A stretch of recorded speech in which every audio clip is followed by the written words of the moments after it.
Gente, boa noite, tudo bem? Passando por aqui na véspera de feriado para a gente falar um pouquinho sobre dependência emocional. É um dos assuntos mais buscados, né, pelas pessoas que fazem tratamento, acompanhamento terapêutico comigo. Então, acho importante falar sobre isso um pouquinho para a gente entender as raízes da dependência emocional. Boa noite para quem está chegando. É importante a gente entender por que é tão difícil sair desse quadro, onde é que isso se inicia, né? Então é bem importante para quem já se percebeu com algum tipo de dependência. Lembrando que a dependência emocional, gente, ela tá muito ligada a essa figura do que eu chamo de criança interior. E as raízes, né, mais profundas da dependência emocional, elas estão lá, né, na nossa infância, e a gente apenas acaba reproduzindo isso nos nossos relacionamentos adultos. Então, sintomas de dependência emocional, para quem já entendeu que tem alguma coisa que não tá tão legal nesse relacionamento, ou eu, de alguma forma, eu me vejo presa a esse relacionamento. Às vezes o relacionamento não é um relacionamento saudável, é um relacionamento tóxico, é um relacionamento disfuncional, e ainda assim você se vê presa em uma situação que você não consegue sair da relação. Então é interessante a gente entender o que está por trás da dependência emocional, né? A dependência emocional não é esse amor enorme, né, que a pessoa entende, que sente pela outra. A dependência emocional não está ligada a isso, tá? Então, primeira coisa pra gente entender. Quais são os sintomas de que existe uma dependência emocional quando eu estou num relacionamento amoroso inicialmente? Primeira coisa, dificilmente você consegue fazer algo sem a aprovação do outro. As suas decisões são tomadas a partir do estado emocional, muitas vezes, do outro. Você não consegue conceber a possibilidade de ser feliz sem o outro na sua vida. Você, devagarinho, você vai. Boa noite, gente, para quem tá chegando. Devagarinho, você vai começando a se anular para então pertencer à vida do outro, para caber na vida do outro. Que bom, fico feliz, Jéssica, que você ama minhas lives. Obrigada, viu? Você em algum momento acaba perdendo a sua identidade porque você acaba se afastando às vezes de pessoas que são importantes na sua vida, hábitos, hobbies que são bacanas e que te relaxam, que te fazem bem. Tudo para quê? Para estar disponível para o outro. Eu tenho pacientes que a simples possibilidade do outro ligar ou não para ela já deixa de fazer alguma coisa, porque ele pode ligar, pode querer encontrar e ela tem que estar disponível para ele. Então muitas pessoas confundem. Boa noite, gente, para quem está chegando. Muitas pessoas confundem a dependência emocional com um amor, uma paixão gigantesca, grandiosa, mas não tem nada a ver com isso, tá? É algo bem mais profundo, é um transtorno, não deixa de ser, e precisa ser cuidado, né? Dificilmente a gente consegue sozinho, a não ser que tenha um trabalho de autoconhecimento muito bem feito, a gente consegue sair da dependência emocional sozinha, tá? E isso é importante vocês entenderem, que não tem problema precisar de ajuda, e não tem problema perceber que tá com essa dificuldade, mas o grande problema é continuar mantendo uma relação nessas bases, tá? Não é saudável, não é construtivo, não é um relacionamento de adulto, é um relacionamento de alguém que tá vivendo preso numa fase infantil, tentando se relacionar e tentando vencer as dores dessa fase infantil. E aí que a coisa complica, tá? Então, para vocês entenderem, basicamente esses são os sintomas da dependência emocional. É quase que uma doença, né? A gente entender que depende do outro para ser feliz, que depende do outro para ter importância, para ser relevante, e não consegue se observar. Então, a primeira coisa, quando eu percebo que existe uma relação de dependência emocional, eu procuro entender como é que é a relação dessa pessoa com a mãe. E por que a mãe? Não só porque eu sou psicanalista e todo mundo fala. Eu recebi uma mensagem na semana passada de alguém dizendo: pô, vocês psicanalistas estão sempre culpando a mãe. Não é que a gente está sendo culpando a mãe, é que a gente tem que entender que a mãe é o nosso primeiro amor, tá? E aqui eu tô falando mãe, gente, quem fez a função materna, tá? Não é a figura que você aprendeu a chamar de mãe. Quem fez a função materna, quem te segurou, quem te deu segurança, quem te alimentou, quem te limpou, quem te deu carinho, quem te deu amor. Isso é função materna. E função materna não necessariamente é feita pela pessoa que é a sua mãe. Tá? Às vezes é uma avó, às vezes é uma babá, é uma tia, às vezes é uma madrasta. Aqui, para mim, quem importa é quem fez essa função, tá? Então, essa pessoa que fez essa função é a sua primeira referência de amor. Então, ali é que as bases, né, das suas emoções, a base da sua construção e a sua aptidão para se relacionar é feita, é gerada a partir dessa relação inicial com a mãe, que é a primeira pessoa que te recebe. Puxa, mas e o pai? O pai não tem importância? Claro que o pai tem importância, mas a criança vai perceber a figura do pai como alguém dependente mais para frente. No início, o que é vital é quem alimenta, quem segura, quem dá colo, quem aquece, e geralmente isso está ligado à mãe. Tá? E aqui sem nenhuma distinção, tá? Famílias que são compostas por duas mães ou por dois pais, o que importa para mim aqui é quem faz a função materna, tá bom? Vamos deixar isso claro para depois não ter nenhum equívoco. Essa é a primeira referência. Então, a fase em que a dependência emocional geralmente ela se estabelece, né? As raízes, né? Eu costumo sempre fazer essa referência. Se a gente fosse uma árvore, os seus problemas eles estariam lá na raiz, não lá na folha. E a grande dificuldade da gente na vida adulta de tentar sair de uma dependência emocional é que a gente costuma olhar para a folha, né, e não para a raiz da árvore. Então a gente tem que ir lá na raiz para cuidar da raiz, para então essa folha vai melhorar, né? Ou vai cair, vai nascer uma nova, então a folha fica mais saudável. E é nesse sentido aqui que eu sempre trago essa ideia para vocês. A fase oral é uma fase em que a criança não consegue se perceber como uma identidade, ela não consegue se perceber como alguém independente da mãe, ela se entende como uma extensão daquela mãe. Então qualquer coisa que falte nisso aqui, segurança, afeto, cuidado, né? A mãe tem que tomar um banho, a mãe precisa às vezes voltar a trabalhar muito cedo e a criança precisa ficar com alguém. Vai haver uma diferença, né, do afeto, né? Uma mãe, uma avó, talvez seja bastante carinhosa, mas uma babá, uma creche, essa criança não vai ter a mesma atenção, o mesmo cuidado, né? Às vezes a criança está só insegura, só quer ficar ali no seu peito. E uma babá talvez não vai poder fazer isso, alguém na creche não vai fazer isso, uma avó talvez não possa fazer isso. Então, é nesse sentido que a gente costuma olhar para isso. Essas faltas, né? E aqui eu não estou dizendo que a mãe não foi boa o suficiente, não estou querendo culpar a mãe nem responsabilizar. Cada um faz o melhor que pode dentro do nível de consciência que tem e dentro das possibilidades, né, da vida normal. E para a gente ficar tranquilo, para cada frustração, para cada dificuldade que a criança vai passando ao longo do seu desenvolvimento, a nossa mente vai gerando recursos para aprender a lidar com ela, tá? Então isso é importante vocês entenderem. Sempre tem algum recurso que se aprende para se lidar com qualquer dor. É a forma da nossa mente nos manter vivos. E na dependência emocional é a mesma coisa. Então, a base da dependência emocional é nessa relação com a mãe, nesse primeiro aninho de vida, principalmente. Isso quando gera alguma falta, né? E aí sempre vai gerar, gente. O que importa pra gente aqui é intensidade e frequência com que as coisas acontecem. Não é porque um dia você deixou seu filho gritando no berço porque você precisou tomar um banho, precisou ir ao banheiro, que ele vai desenvolver, né, uma dependência emocional na vida futura. Não é isso, mas a intensidade e frequência com que isso acontece. Essa falta é que gera esse vazio muito grande, que quando a gente vai para a vida adulta, isso está ligado a um traço de caráter que eu chamo de traço de caráter oral. Dentro da psicanálise é uma fase extremamente importante pra gente. E o traço de caráter oral, pelos estudos do Instituto Privado que foi feito aqui no Brasil, quem tem traço de caráter oral alto, né, e traço de caráter, eu tô sempre falando sobre eles, são essas 5 fases infantis que nós passamos, todos nós passamos, então todos nós temos um pouquinho de cada traço, e você vai ter uns mais altos ou menos altos, dependendo da intensidade de experiência que você teve na sua infância. Quem tem traço de caráter alto, oral alto, tem 40% a mais de chance de entrar em relacionamentos de dependência emocional.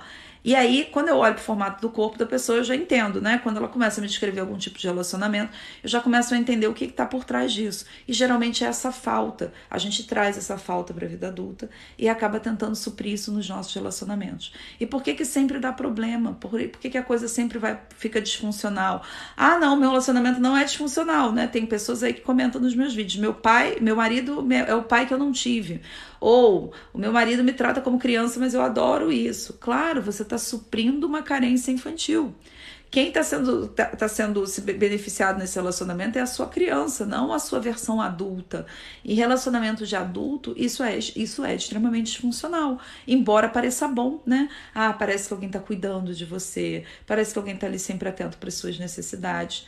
Geralmente como uma mãe faria, ou como um pai mais atento, mais ligado à função materna faria. Isso não é a função do marido ou da esposa fazer para você. Se faz, acaba saindo do lugar e aí a relação sai mesmo do prumo, né?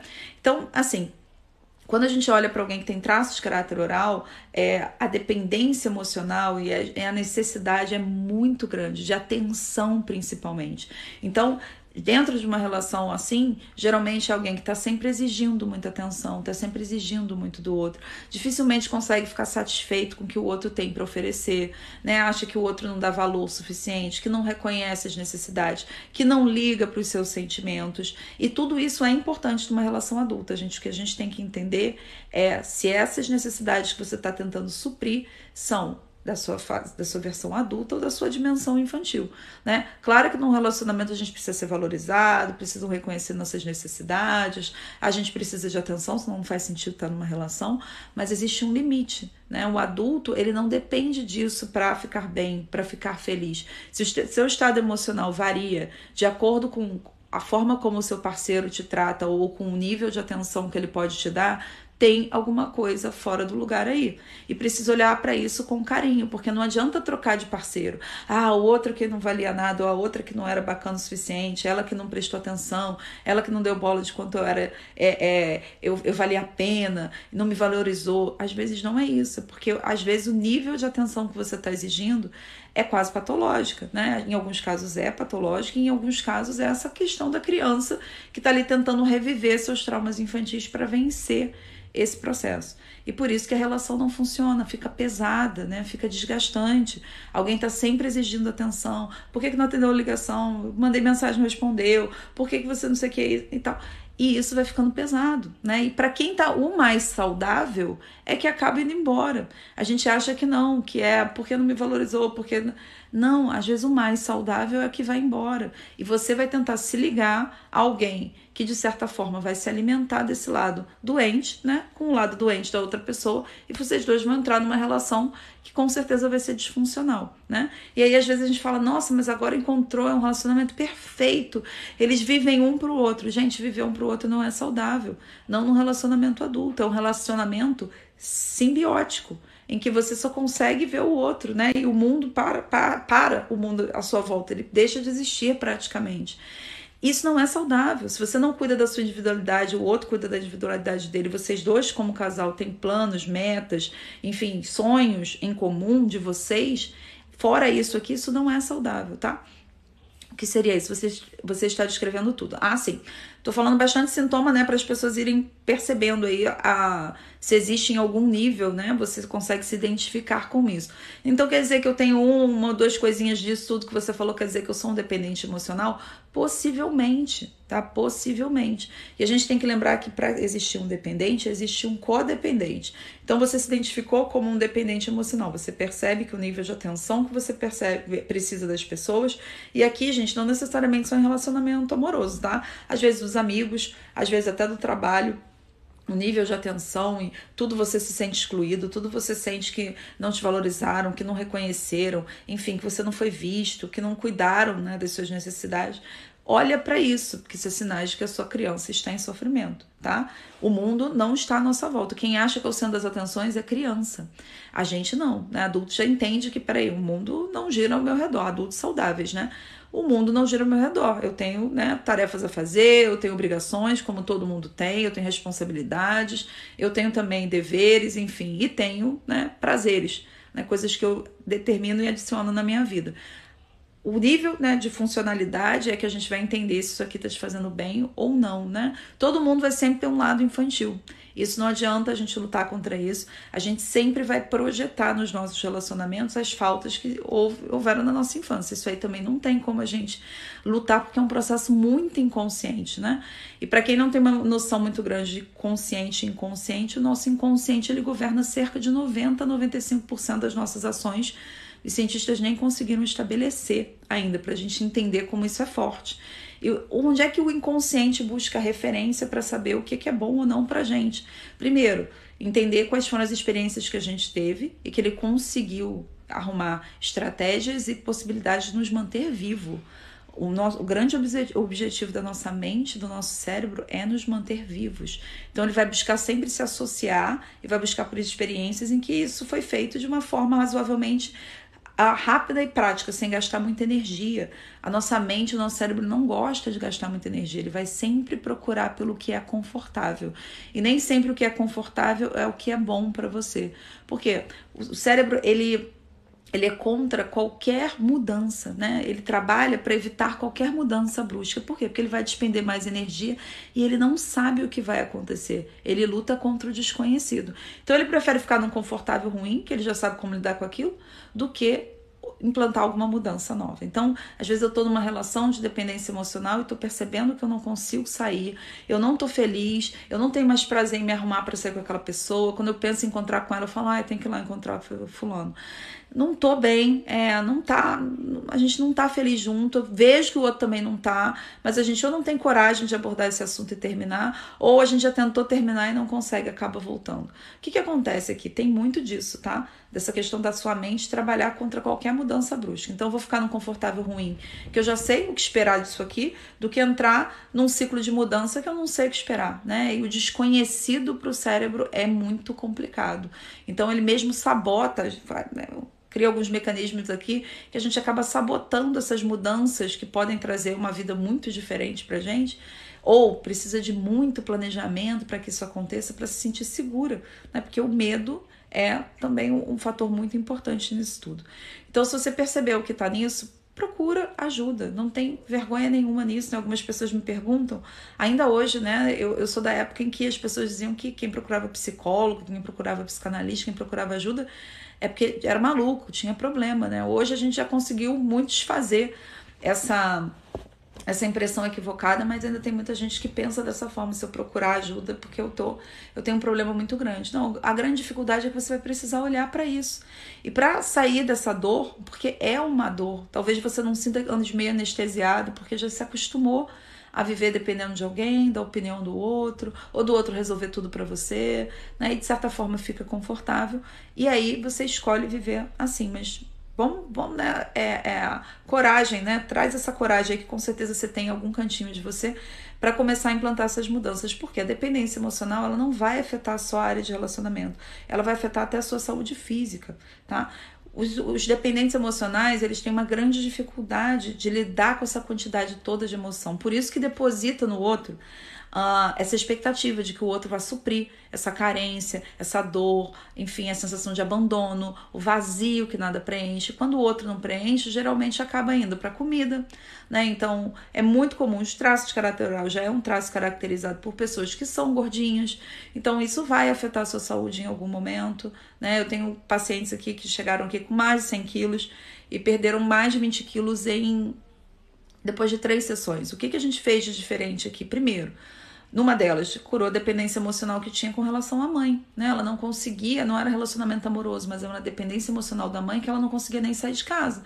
Era uma mulher de mais de 40 anos, 44 anos, e não conseguia sair de casa. A mãe era saudável, a mãe era ativa, a mãe ainda trabalhava, ou seja, a mãe tinha a vidinha dela, mas a dependência emocional que ela tinha com a mãe não permitia nem que ela saísse de casa. Namorar, então, aí que não era uma possibilidade mesmo, né? Porque por mais bacana que fosse o parceiro, ele nunca ia ser bom o suficiente, porque se ele fosse bom o suficiente, ela ia ter que sair da casa da mãe para ir pra vida, né?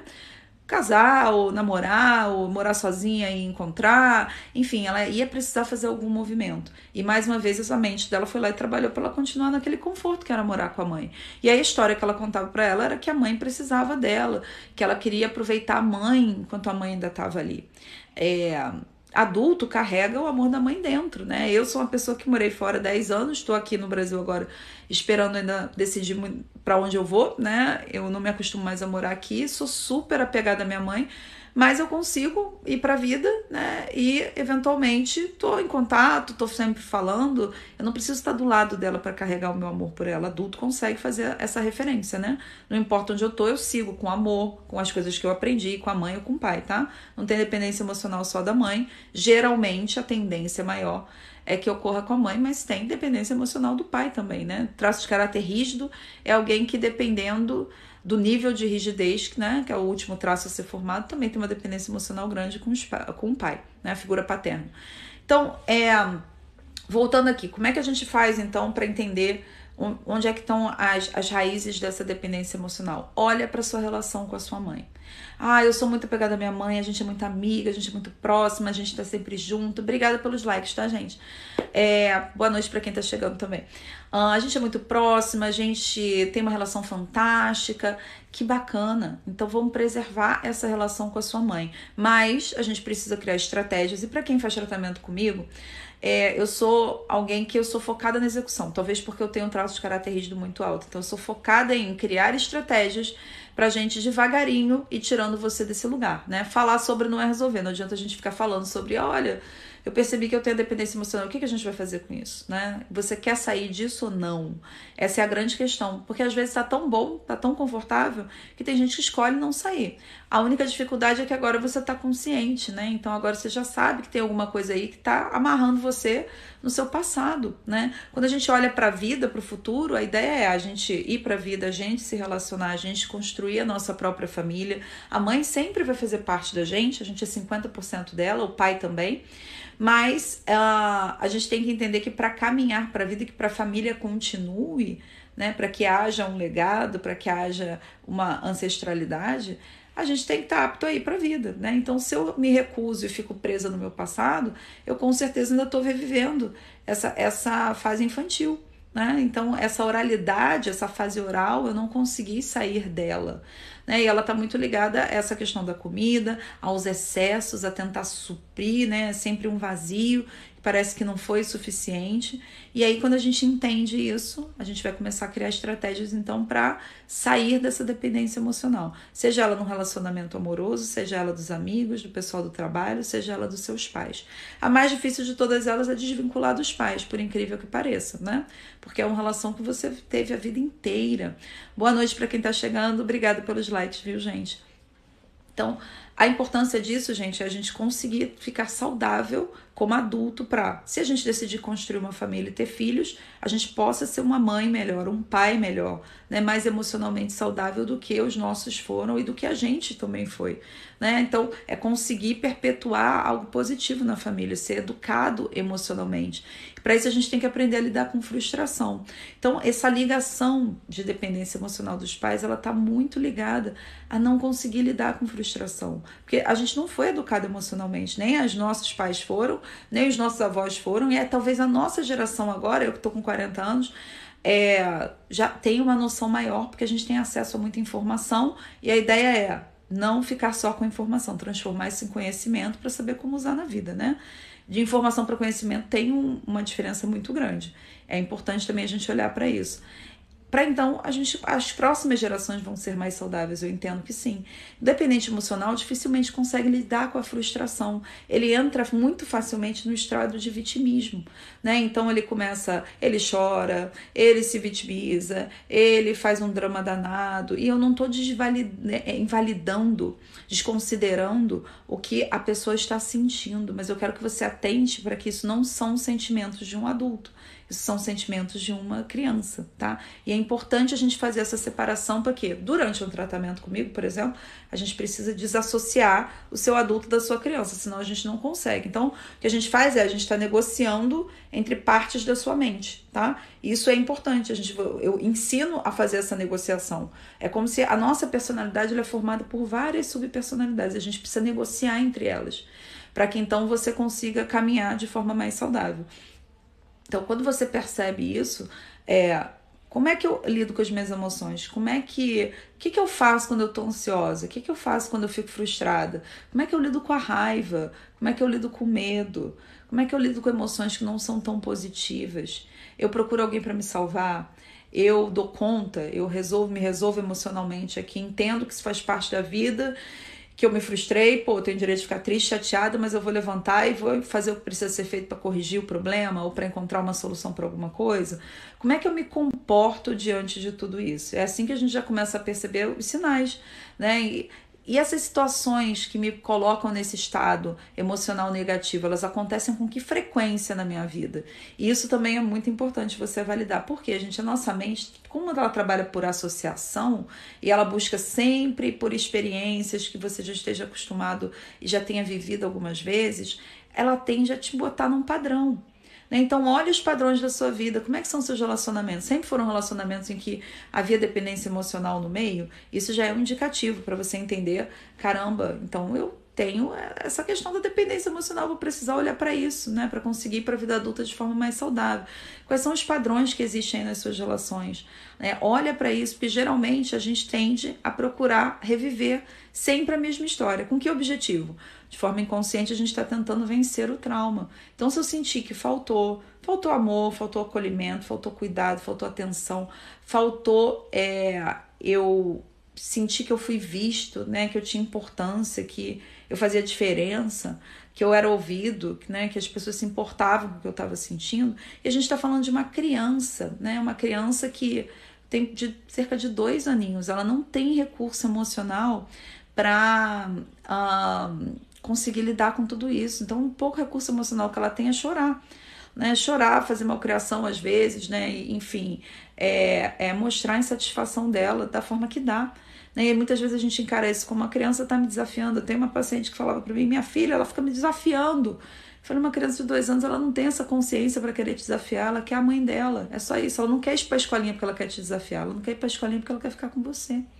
E a única forma que ela encontrou, e aí durante uma constelação, porque além de psicanalista, enfim, estão perguntando aqui, né, se eu sou analista corporal também, sou analista corporal, sou consteladora, numa constelação, né, aparece muita raiva dessa filha, dessa criança, né, e eu falei, a única forma dela ser vista é com essa raiva, é a forma que ela encontrou de ser vista. E elas têm uma relação assim bem complicada, que tem independência, né, e, enfim, emocional das duas, mas ao mesmo tempo uma relação muito difícil, porque elas estão sempre batendo de frente. Mas por quê? Porque a raiva foi a única forma que essa criança encontrou de ser vista. E é para isso que a gente tem que olhar, né? Não só para a criança quando a gente está falando de um filho, de uma filha, mas também da sua criança, né? Porque ela vai se expressar da mesma forma. Então, o dependente emocional ele tem uma tendência ao vitimismo, que é a forma que ele encontra de ser visto. Né? Então ele está sempre ali. O dependente emocional tem muita dificuldade geralmente de dizer não, tem muita dificuldade porque está sempre tentando agradar as pessoas, então acaba se violentando com muita frequência, né? Fazendo coisas às vezes que nem gosta, mas para agradar o outro, com medo que o outro vá embora. O grande medo do dependente emocional é ser abandonado, é terminar a vida sozinho. E quando eu faço enquete lá no Instagram e quando eu pergunto algo do gênero, sempre ganha disparado. Qual é o seu maior medo? É ficar sozinha, é ser abandonada no relacionamento. É a maior dor. Então, ou seja, essa fase oral aí, a gente precisa fazer um ajuste, né, entre você e a sua criança, entre essa fase aí, que você talvez não tenha passado com uma experiência tão positiva, para você aprender, você acolher a sua criança, e aí você vai ver como isso vai refletir no seu relacionamento. Porque o que acontece na dependência emocional é que se eu tenho um dependente, eu tenho um codependente. E geralmente o codependente sempre acha, gente, que é o mais saudável. Ele sempre acha que ele não tem problema nenhum, que o outro é que é dramático demais, que o outro que é dependente, que o outro que não faz nada sem ele. Mas o codependente, de alguma forma, em algum nível ali, aquilo ali alimenta algum lado disfuncional dele também. Tá? Nem que seja para se sentir o salvador. Porque tem muitas pessoas que entram numa relação com essa característica, né? E é o que a gente chama de triângulo dramático dos relacionamentos. Tem sempre uma vítima, um salvador e um acusador. E as pessoas ficam revezando nesses papéis, né, e alimentando essa relação disfuncional. Então, para ser mais saudável, a gente precisa sair dessa dinâmica, né? É entender primeiro, ok, isso está acontecendo, o que eu faço para sair disso aqui? Vamos entender primeiro quais foram as dores que a sua criança sofreu, o que faltou, para a gente criar estratégia para começar a alimentar, ou seja, você começar a se preencher de si mesma, né? Aprender a cuidar de si mesma, dessas faltas aí que aconteceram. E às vezes são ações simples, gente, às vezes são coisas bobas, né? Às vezes só o fato de a gente colocar um pouquinho mais de prazer na vida já alimenta esse seu lado, sabe? Parece bobagem, mas teve uma paciente, por exemplo, que eu falei, olha, você vai começar a dançar, então. Que a gente precisa começar a liberar tanto o seu lado feminino, você precisa fazer mais contato com essa energia feminina, quanto você precisa ter mais prazer, alguma coisa leve, né? Que seja sem compromisso, que seja sem sofrimento. Então escolhe uma dança que você gosta e você vai começar a dançar. Ela foi fazer pole dance, né? Tem algumas que eu recomendo alguma outro tipo de atividade, e aí isso é muito particular.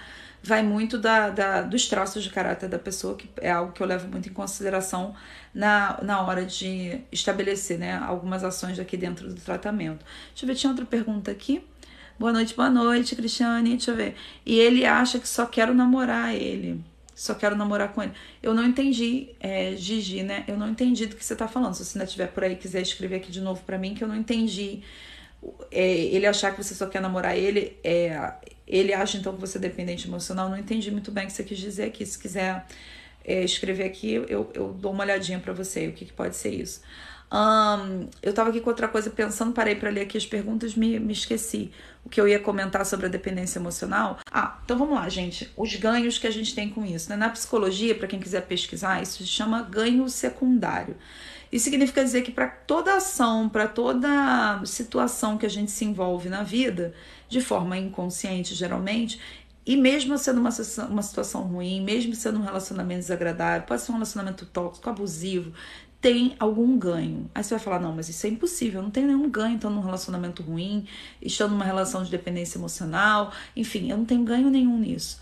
Tem, né? Tem, e é muito difícil entender isso inicialmente. Mas esses ganhos estão ligados, geralmente, a gente manter a nossa inocência, né? Eu não sei o que aconteceu, eu tava no relacionamento, eu fiz o meu melhor, e o outro que foi ruim. Eu me mantenho inocente no relacionamento. Às vezes, gente, o vitimismo. Eu tenho uma paciente que eu já até fiz post sobre isso, eu nunca esqueci ela. Era uma senhorinha, e ela virou pra mim um dia e falou com um sorriso gigantesco no rosto, ela disse... Eu precisei ficar doente para eu perceber como eu era querida, minha filha. Você não tem ideia de quantas pessoas apareceram aqui em casa, mandaram mensagem, ligaram, até flores eu recebi. E sorriu. Eu precisei ficar doente para perceber o quanto eu era amada. Então isso é uma forma de ganhar atenção. Às vezes a gente fica doente, criança principalmente faz muito isso. Eu tenho um amigo que estava no meio de uma separação e o filho, enfim... A relação era muito disfuncional, o filho dormia com eles no meio da cama, eles não tinham mais relação de casal, uma confusão danada. E eu virei pra ele e falei assim, olha, ele vai ficar doente, tá? Provavelmente vai ser respiratório. Ele falou, mas que isso? Como é que você tá falando uma coisa dessa? Você tá agorando meu filho e tal? Eu falei, não, eu tô te dizendo porque isso é psicossomático. Como essa criança tá no lugar errado dentro da relação de vocês, o ambiente vai ficar hostil, porque ele vai começar a perceber as mudanças e ele vai ficar nervoso e vai acabar tendo algum problema respiratório. É dito e feito. Tava ele lá no terceiro dia, já tava lá com bronquite. Acho que era bronquite, eu sei que precisou internar o menino. Eu falei, agora ele vai ficar internado por pelo menos uma semana, porque assim ele vai receber muita atenção da mamãe e do papai, e ele quer a mamãe e o papai juntos. Ele já percebeu que tá havendo um movimento de separação. A gente acha, gente, que criança não percebe as coisas, mas eles percebem muita coisa. E não se esqueça que criança aprende copiando. Ela não copia só o que você fala, né? Que a gente diz, não fala palavrão, não pode falar mais nada perto dela, que ela agora tá repetindo tudo. Ela não copia só a fala, não. Ela copia o comportamento. Ela copia as sensações, né? Já tem o que é passado pra gente geneticamente, que é o fenótipo, né? Que são as experiências que alteram o nosso genoma. Então, as suas experiências, né, ao longo da vida, quando eu tiver filhos, as minhas experiências vão alterar o DNA dele também, ou dela, né? E a gente acha que não, olha só, cuida com o que tá falando, porque ele tá prestando. Não, ele vai copiar comportamentos, ele vai fazer o que precisar para ele se sentir amado, inclusive repetir as coisas ruins que acontecem dentro da família, se ele entender que é assim, né, que ele vai ser visto, que é assim que ele vai pertencer a essa família. Então observa para isso, principalmente se você tem filhos, né? O exemplo que a gente está dando para eles, o que você está passando para eles, o que ele entende que é relacionamento, ou ela entende que é relacionamento, porque isso vai reverberar, não tem jeito, ao longo das gerações da sua família, né? O que vai de bom, de ruim, a gente consegue cortar, né? A partir do momento que a gente se cura, a partir do momento que a gente começa um trabalho de autoconhecimento e percebe que precisa mudar, a gente consegue sim alterar o destino da família, né? E eu tenho pessoas com famílias com muitas tragédias, né? Muitas tragédias, né? Suicídios, doenças mentais, assassinatos. E quando a gente olha para o histórico dessa família, a gente entende por que a pessoa está numa situação assim, por que está num relacionamento de dependência emocional. Quando eu venho de uma família muito disfuncional, principalmente, com pais que tiveram uma relação muito difícil, relacionamentos doentios, relacionamentos disfuncionais, abusivos e coisas do gênero, a minha tendência é recriar essas relações ou me envolver em relações em que eu me sinta cuidada, achando que eu estou fazendo completamente o contrário dos meus pais.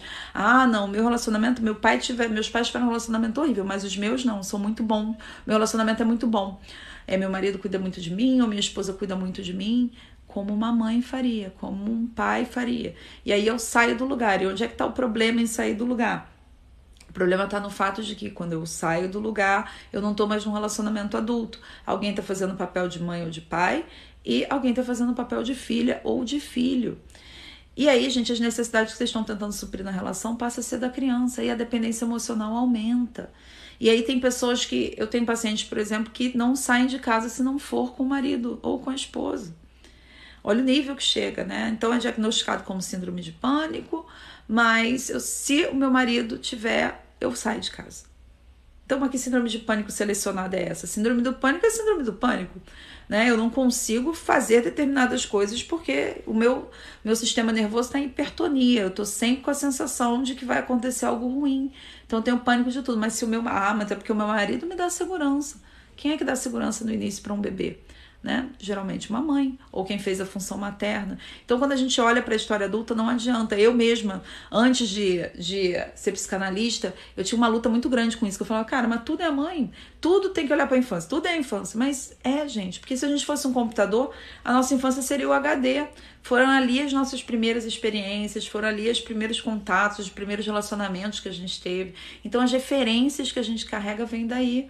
Então, todas as outras experiências que a gente veio vivendo, quando a gente olhar com atenção e com carinho, eu te garanto que tem um padrão que tem a ver com esses que você viveu lá atrás, tá?